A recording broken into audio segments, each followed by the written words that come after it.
哦係。揀支自己順手嘅 Q 我個支就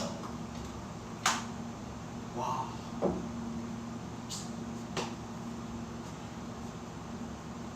得啊！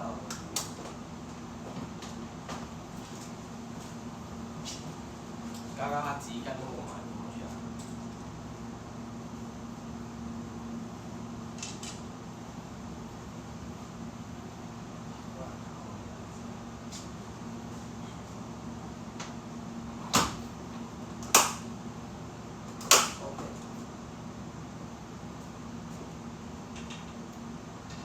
佢通常會揀呢啲係幾多 cm，幾多呢啲佢有冇分支 Q 係幾長嘅？冇啊，其實基本上都係一樣嘅長度嚟嘅，只不過係講緊嗰個重量啊，同埋嗰個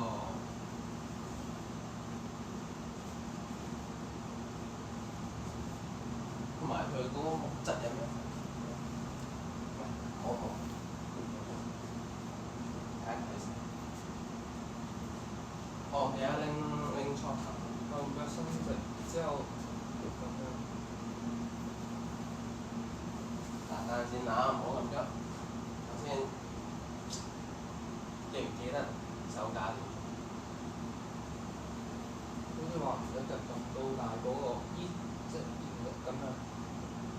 咁啊，首先擘大先啦，之後咁樣貼住先，之後手即係拇指啊，拇指貼住先，係啦，然之後咧，佢拎起啲，你見唔見到呢度有個 V 字？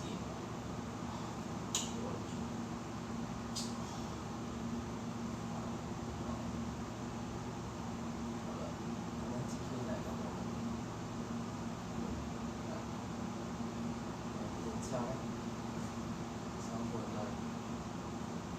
手板肉咧微微拱起，跟住後面嗰三隻手指擘大少少，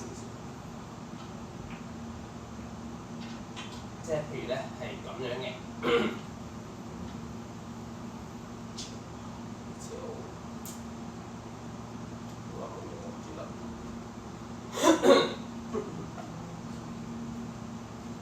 我啲驚用唔到啊！而家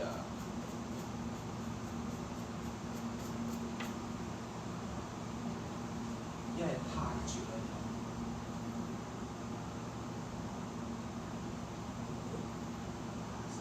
咁樣啦，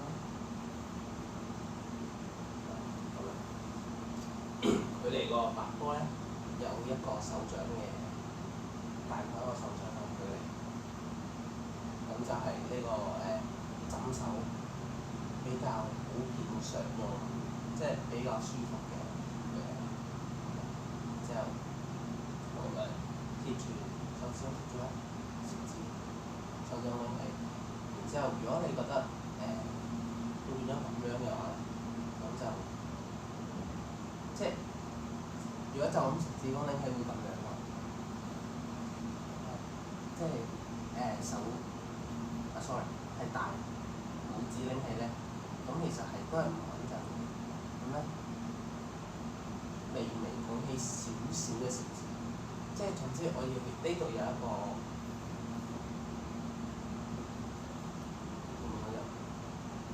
呢兩隻手指係夾角之間有個 V 字，大約啦 V 字形嘅凹槽 V 字形係幾多點㗎？冇㗎，其實咁樣就係一個 V 字，即係關節嗰個，即係譬如你而家咁樣，其實呢個都係，其實呢個就係你嘅即係支 Q 要擺嘅位咯。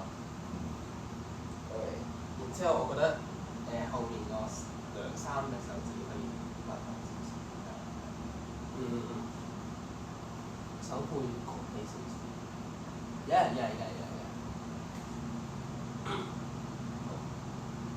手掌大同細會唔會影響打波？唔會，因為你會根據自己嗰個手掌去。其實手掌大同細都個 bridge 基本上係一樣。咁樣都 OK。擺先見。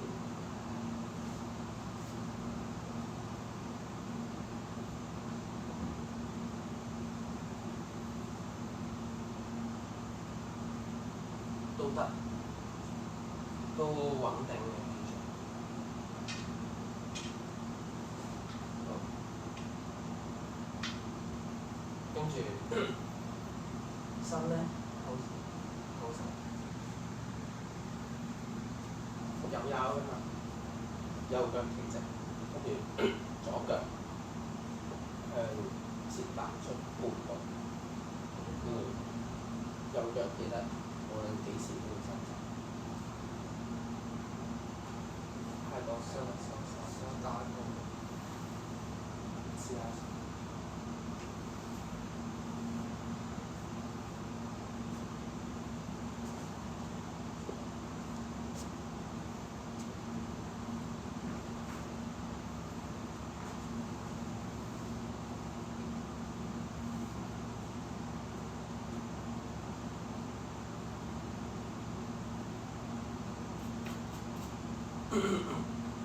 你唔使單眼，冇必要。點解你會單眼嘅？之前咪因為之前嗰條友嗰啲喎，即係個 YouTube 話咩指住嗰粒波，呢個係主打。我推介你睇兩個 YouTube，一個叫 Sean Murphy，一個叫 Brick from Life。我多人 Sean Murphy 係職業選手 ，Brick from Life 係我覺得喺我睇過嘅 YouTube channel 入面最接近職業選手嘅。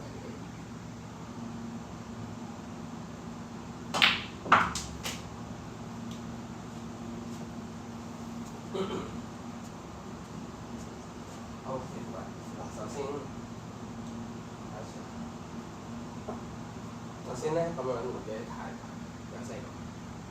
因為有啲太大咧，會令到個身歪嚟歪去，即係唔夠穩定。跟住其實首先冇有兩集啊，咁樣唔會幫，即係唔係好似開槍啊或者射標咁樣。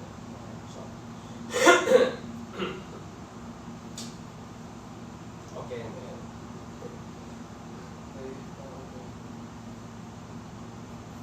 即係唔係好似開槍或者射箭咧，眯埋隻眼係可以減少另一隻眼嘅視野咁樣。其實打波係需要，即係兩隻眼都開晒咯。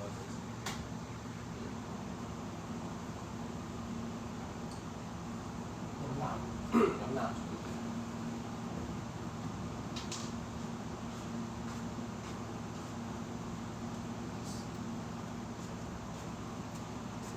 你係咪話淨係呢三隻手指用力啊？基本上中指咧係冇咁用力嘅，咁基本上後面嗰兩隻手指係放鬆嘅。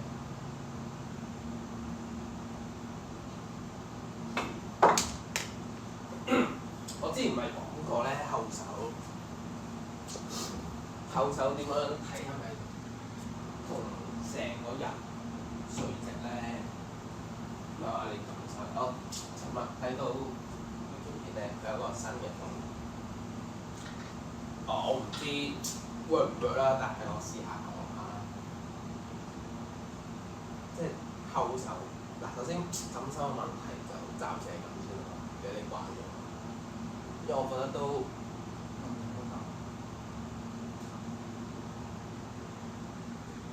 總之係你個穩定性，即係你覺得你自己舒服同埋穩定到出竅，咁我覺得其實唔使好刻意追求一個 perfect 嘅 vision 嘅，因為有時候我自己都唔係一個 perfect 嘅。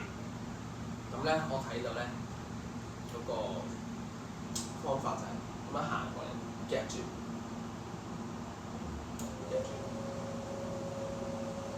第一但係夾咗前係對晒位，咁樣夾住啦，係咪？跟住咁樣，然之後咧，呢個咁樣夾住先啦，然之後咁樣垂直上翻隻手上嚟，係啦，然之後呢個位一行到一入到位，就已經係會自己垂直咗㗎啦。咁可以睇下啦。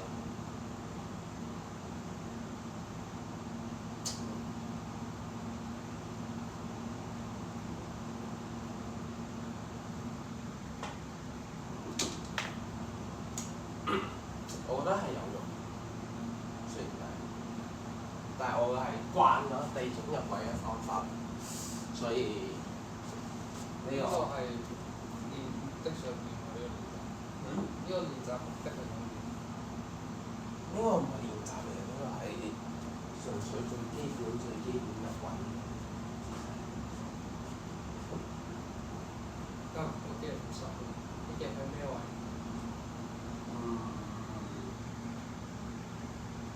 我覺得都係冇用嘅有處，因為我都係尋日先睇嘅，咁我又唔想亂搞你。好，跟住記唔記得我之前講過後手嗰啲？你講一次咯。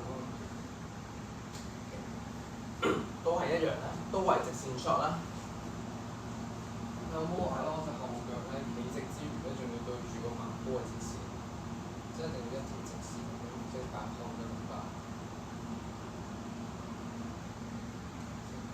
最好係，因為有啲時候咧，譬如你咁樣貼邊咧，你隻腳唔會伸到呢度噶嘛，伸唔到噶嘛。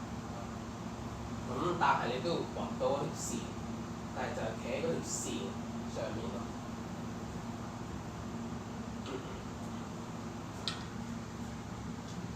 好，咁啊，至於成個基本嘅入位動作，先打之前要抬三嘅，即係已經留好三嘅嘢咯。第一，個波打邊度啦？第二，用咩嘅打個波係邊個位啦？跟住波點走啦？跟住第三樣嘢就係、打完之後，你預期嘅效果係點樣？入波其實係最次要，即係唔好諗入油，係要諗一定要入。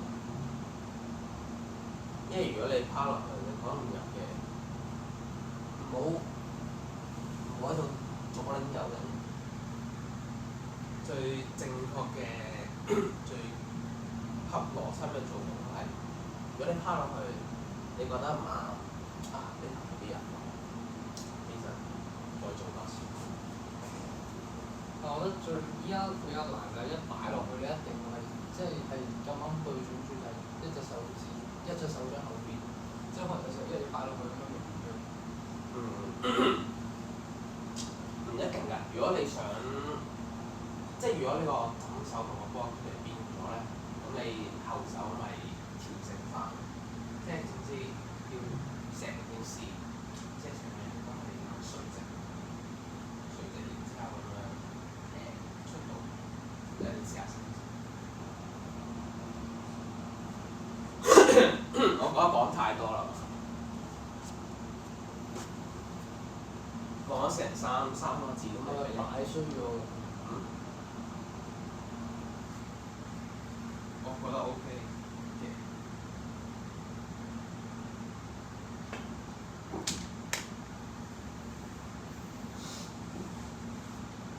三個問題啦，首先第一，個下巴貼住啦，下巴貼住其實係攞嚟穩定嘅條支桿，輕輕貼住咯。一係唔貼住佢，咁咪出光嘅時候阻住出光。唔會啊，因為你有其實任何曬，其實會反而係幫助你去到減少嗰個喐嘅。我個人理解，戴翻個頭盔先。好，跟住第二咧，接肩做得好嘅，即係呢個唔話自己啦。即係可能我平時係咁樣嘅，但係你頭先係咁樣咯。呢個就係嗰個後神觸破位啊，然之後令到成個成件事嘅重心係變走咗或者唔見咗。跟住第三樣嘢，你一出現收發，然之後寫一樣。你講嗰次個三句應該係點樣？個過程係嗱，即係有個大忌就係唔好即刻起身咯。即係就算我明知呢個係必然，即係喺我呢個上人嚟講，我係一定要慢啲行，但係都冇死人起身，因為好容易你一起身嗰下，你係因為你即刻起咗身，跟住你就可能即刻個身體少少放，有輕微嘅喐動，跟住你打個點唔啱，跟住可能就唔入到。即係等到個波停咗先起身。等3秒喎。打完出去等兩三秒。即係咁樣啦，再次。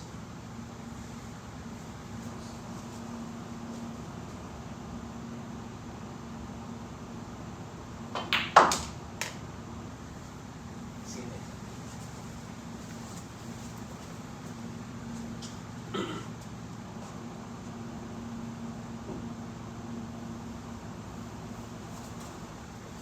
就唔好即刻覺得呢頭就反，跟住其實試下，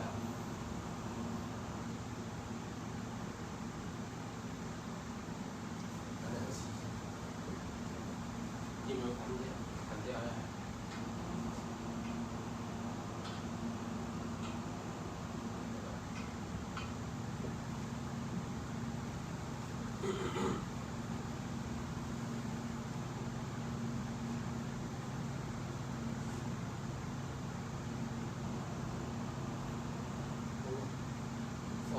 放鬆啲，你而家係呢個我唔知你點講，呢度用落嚟，我睇到。即係用手指。唔係手指，係你呢度係你呢個手腕係用咗嚟咯。同埋咧，我手可以再放鬆。前面呢兩隻手指扣咗一個圈咁樣啦，咁樣，然之後後面三個手指可以放鬆少少，但係唔係放開，即係唔係咁樣，咁樣輕輕拍啲飄上去，咁樣。但係前面嗰兩隻手指要揸實嘅，跟住後面嗰三隻手指其實係用嚟叫做輔助。即係呢兩個就箍住，但後面嗰三隻就揸實。呢個叫，如果用打機嚟講，呢個就呢兩隻手指就係主輸出，後面嗰三隻手指係輔助加輔助。咁打出嘅時候係咪呢兩隻手指比較靈活嘅？唔使用，因為你已經用到力㗎嘛，你扣住，即係你揸住嘅話，你係用力。但係個重點反而唔係呢兩隻手指，重點係後面嗰三隻手指放鬆。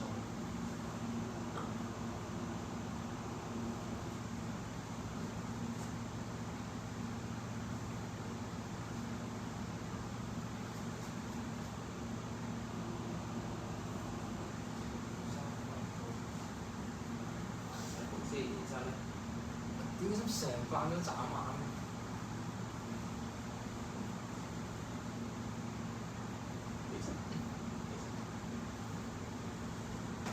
太有聲咁樣，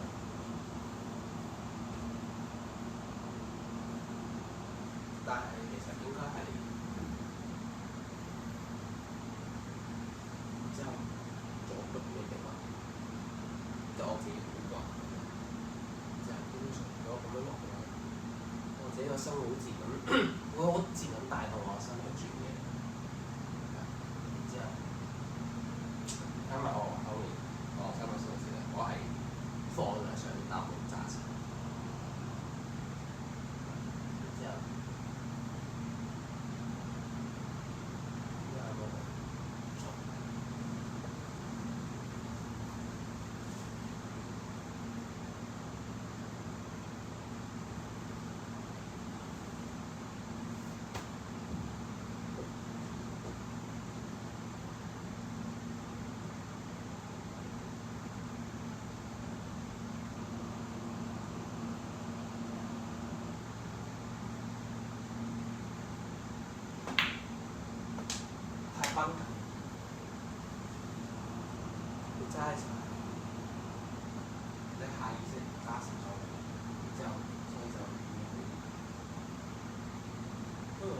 次我講一次我要成個動作係點樣，我想自己點點咯。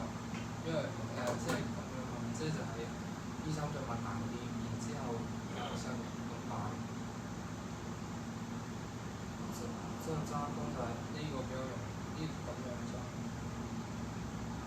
你通常我通常係咁樣嘅。佢要求再邊咧？放落去之後，或者大家都會用嘅，只不過呢兩個用得多啲。即係打出去。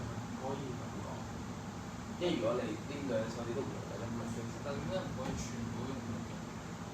因為一全部用力咧，你就會手指俾咗啲外來力，然之後就係你嘅手指去 move 支 Q，而唔係支 Q 引動咗。即係成日話打波係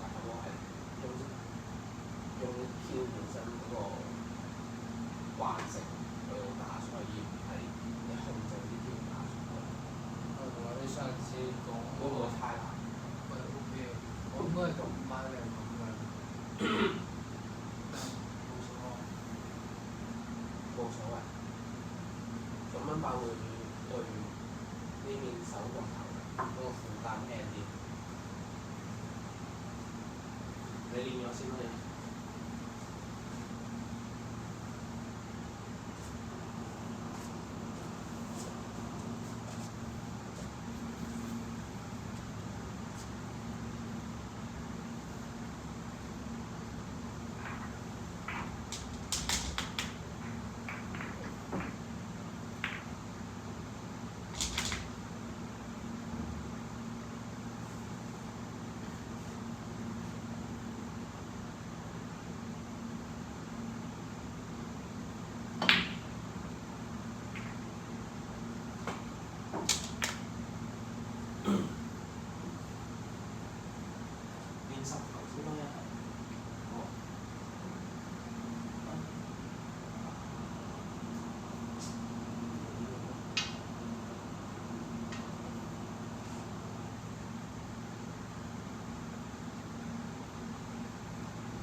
都要去翻呢邊。唔係向左手啲嘅。我知點解，因為你可能轉身轉得有先要打。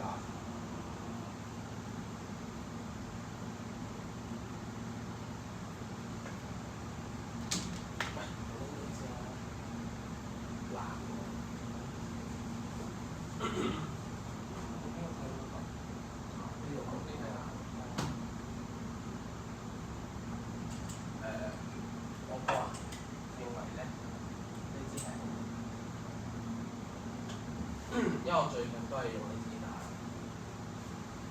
跟住你可以望下呢支同我支，我呢支係最手唔係好啊，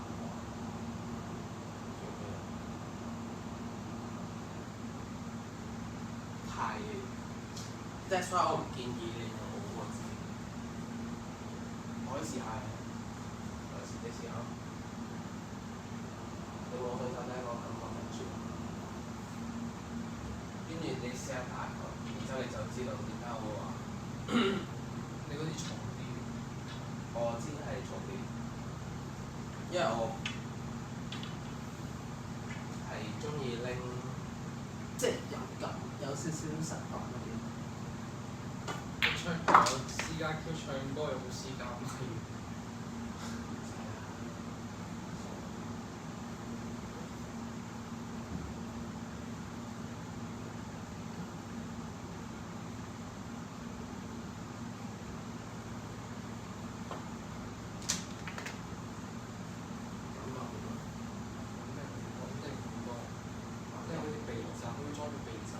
好絕喎！已經咪就係想轉，即係就係唔係我係滿意嘅。我係擺得太耐，同埋個環境擺得唔好，所以如果唔係我一買翻嚟嘅時候咧，就同 Benny 嗰支一樣，好順手咯。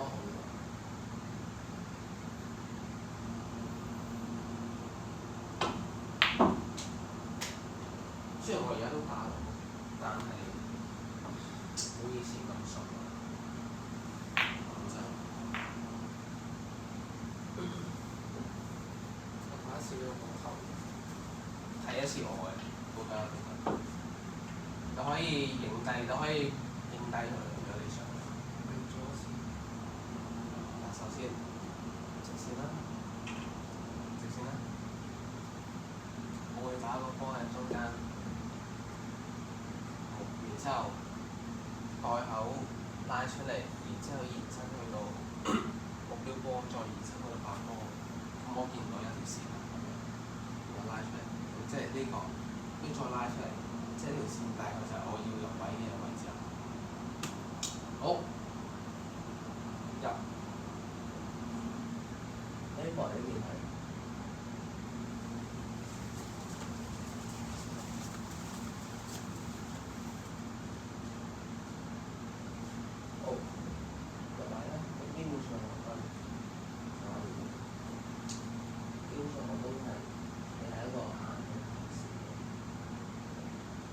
你留意我嘅兩邊膊頭嘅寬度，其實同我而家左右腳個寬度係差唔多。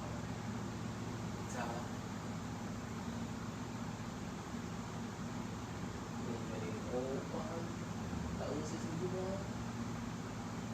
之後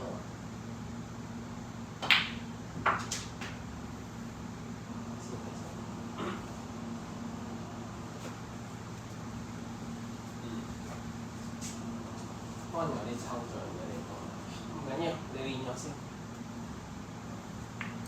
嗱，試下擺開。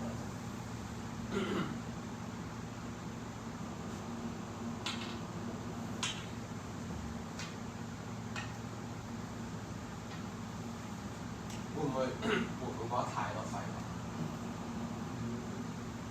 我反而係因為我而家咧一趴落嚟咧，咁然後個感覺上咧就係我出光好似好多下，好多嘢阻住咗，即係我一出光嗰下咧，好似好似有啲吸出波，其實支歌唔係對住緊嗰個白波喺中間嘅。呢個就呢個問題有個可能嘅成分，可能你譬如你入位得唔啱啦，揸 Q 揸得太過緊啦，有個成因。其實係咪要其實支歌係要特登你隻手咁樣向，其實支歌係咪由上而下咁樣落嘅？唔係水平出。點解你覺得入場而下？因為我水平出嘅時候，可能支歌，因為攞水平出咧，其實你支歌係去咗可能波比較上嘅點咯。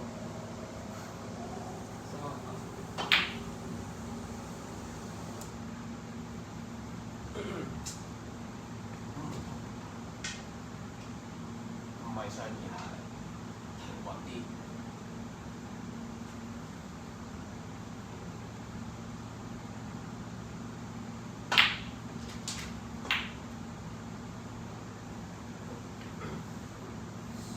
打多5球啊！幾點啊？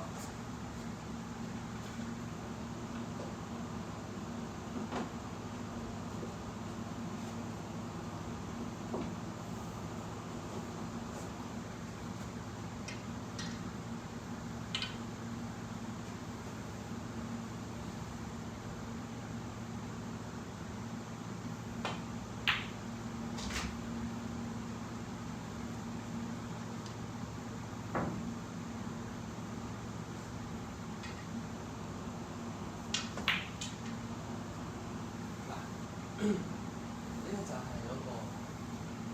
一個動作完整嘅問題啦。你見唔見到你出完之後係成熟？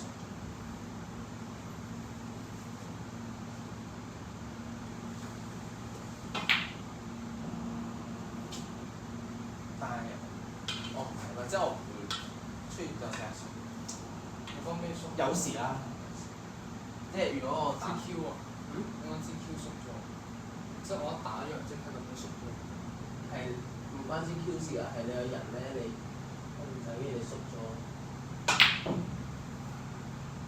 你真做一次縮咗睇下。做一次縮嘅睇下。咁樣。咁樣。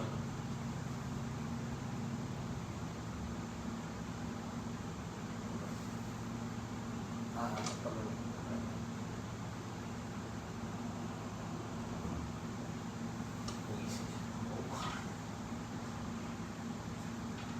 好慣做啲嘢冇做。可以面前試試。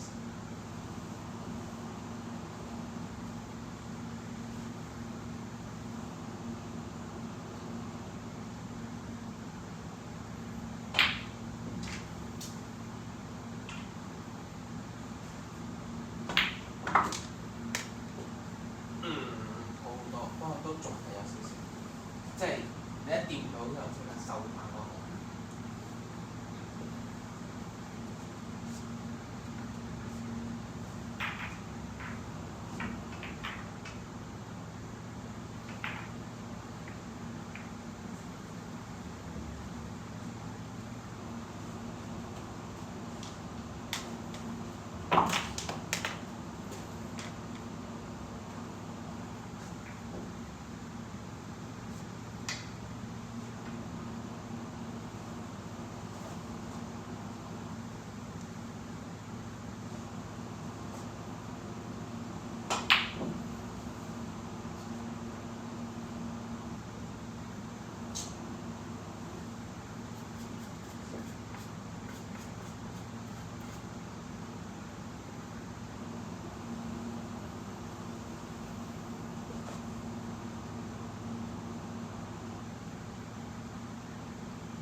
有咩覺得問題你？頭先我瞄準嘅時候咧，隻左手趌起咗，即係咁樣，成隻手趌起咗。呢個就係要練到，即係多啲練習習慣。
你見唔見我咧由下而上就會咁，你會係飛咗。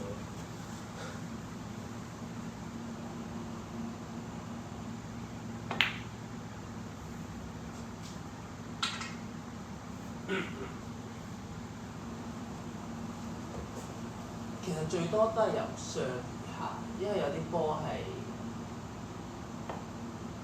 會貼住啊嘛，即係個白波喺其他波嘅前面，同你貼住嘅時候，咁你咪咁樣，所以咧咁樣上而下啊嘛。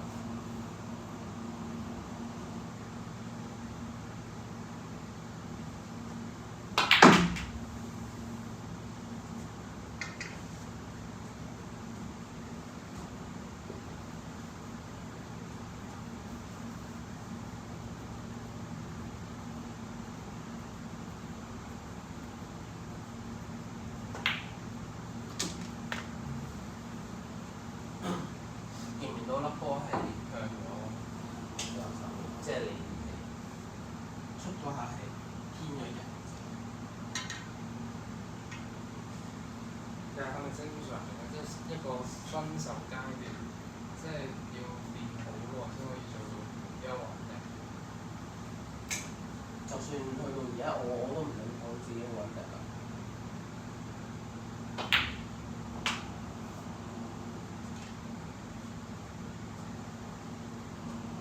比起穩定，我反而覺得係你有一個 concept，知道自己要點做同埋做到嗰個，同埋呢件事做出嚟嗰個執行力咯。即係冇人可以話100%可以入晒啲波。如果有嘅話，火箭都要收皮。佢講 NBA。唔係，我講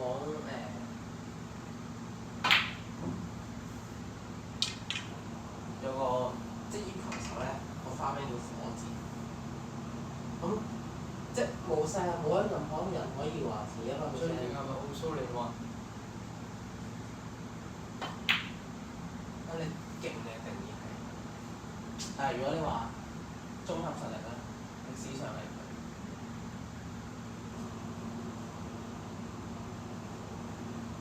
佢都幾多男仔咧打，即係平時得閒。但係打世台嘛。係啊，真係呢個，全部都係大力出奇蹟。佢哋打波唔代表佢哋識打波喎。我一開始都係打細台嘅，我一開始都係好似你咁樣嘅。但好多時都會俾人點樣做嘅，即係例如可能佢亂打係打得入，我可能講緊細台，但係細台可以冇咁講技術，亂打都打得入。細台容錯率高嘛。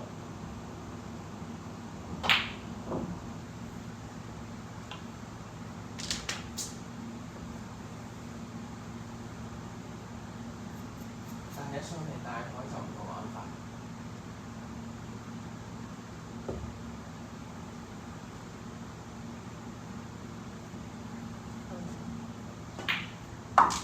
縮咗。你係咁樣，然之後即係咁樣拉埋上嚟，你係咁樣嘅。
去到而家揾唔揾到？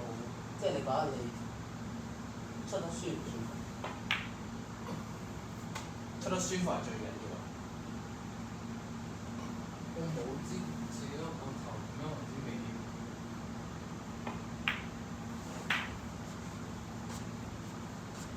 同埋揸得耐咧，好容易有手汗咧，搞到濕咗。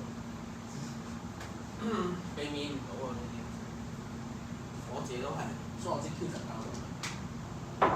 因為之前揸耐咧，跟住我又就會熱線嘅，跟住我又冇抹一抹咧，跟住又揼翻落個盒度咧，然之後就應該翻屋企。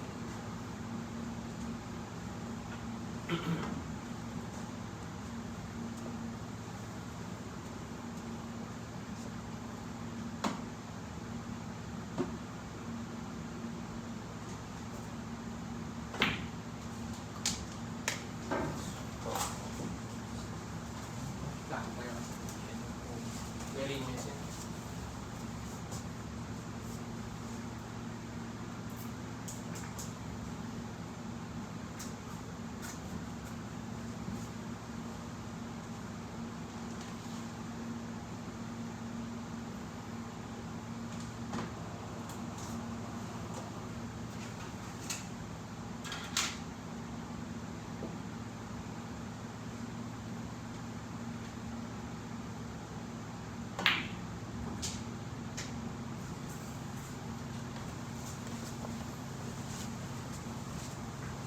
呢球好少少。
我一出嘅時候咧，發覺咧，即係頂住嗰個入個條角，即係我一出光嘅時候咧，可能有位唔啱啱咧，我係個身頂住咗，即係會個手會撞到個身體。睇一睇。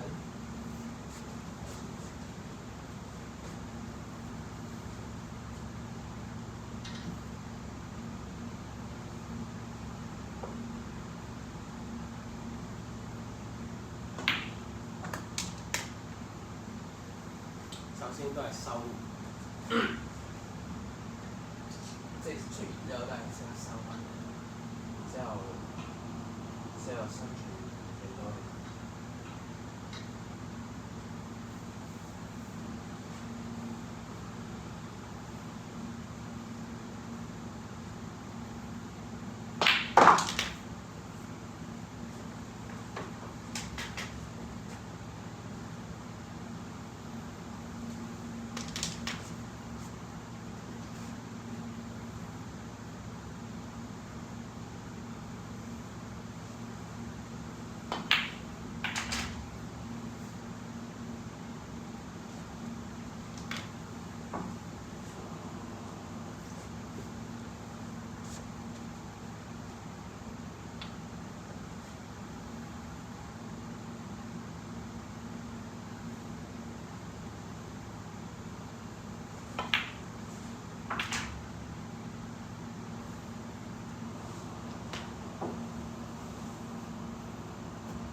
調其實節下。打桌球係咪都係一個講法嘅，就係話咩？即係冇咩方法係啱嘅，總之入到波就係一個好方法。唔係啊，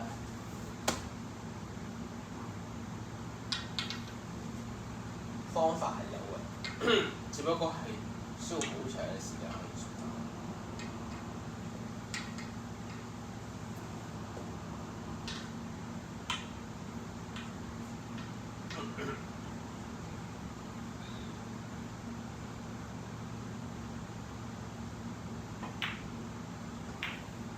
絕對唔係咩大陸傳奇蹟，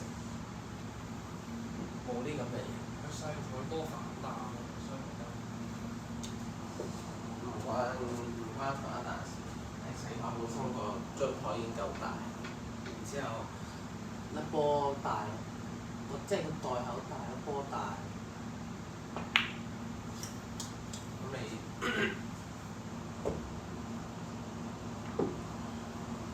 咁你其實即係基本上好易飲咯，唔係好衰。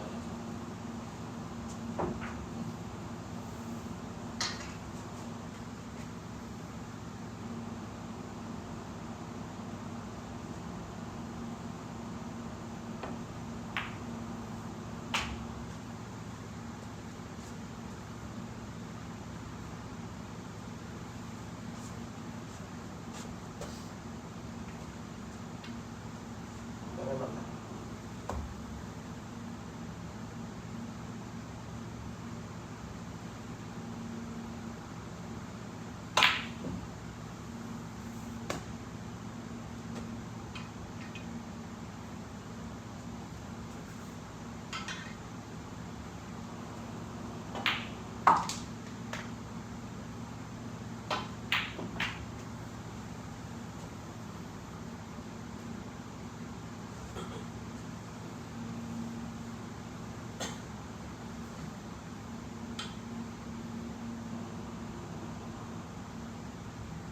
你呢排聽咩歌手多？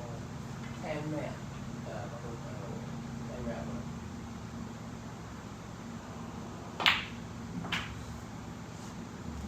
聽 rap 啊，聽廣東，聽廣東。女團定男女團咯，你睇下做咗新女團衫先。冇啦，但係你聽 K 歌係純粹覺得個旋律好聽，定係真係知佢啲歌詞點解？知啊。我識聽，我識講，我識聽寫歌。韓文咁誇張？係。就係冇特別出去學過。冇。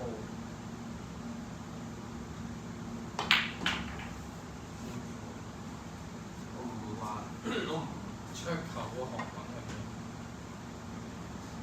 咩？聽。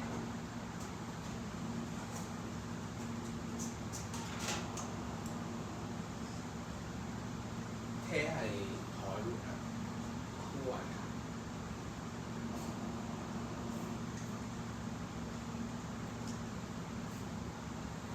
有興趣學韓文咩？唔係，佢係平時淨係聽廣東歌就有啲悶。但係聽英文歌嗰啲咧，即係聽英文歌咧，我有一定要頭幾次都開始字幕聽，咁所以就冇得係加嘢時候開住首新歌聽，咁因為冇得睇字幕。點解咧？你可以係加入開嚟聽。因為行緊嘅時候冇得睇住個字幕，所以咪都係聽啲本身識嘅歌，咁搞到個歌單好插雜。係我近排聽陳柏宇嗰個咩？咩我所看見的未來，你有冇聽過？新歌嚟。唔係新，好似新歌嚟。你都係一個有才華嘅人，又識打波又唱歌。我唱歌走音㗎嘛。點解你可以即係你點樣慢慢玩，然後玩到要主音？玩咩啊？咖啡咯。我唔係夾 band 啊。我係純粹咩㗎咋？幫手。你係咪自己有對 band 㗎？哦，嗰個啊，唔係 band 嚟㗎。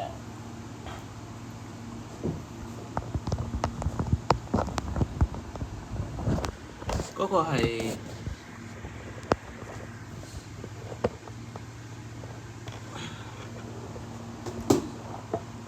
嗰對唔係 band 嚟。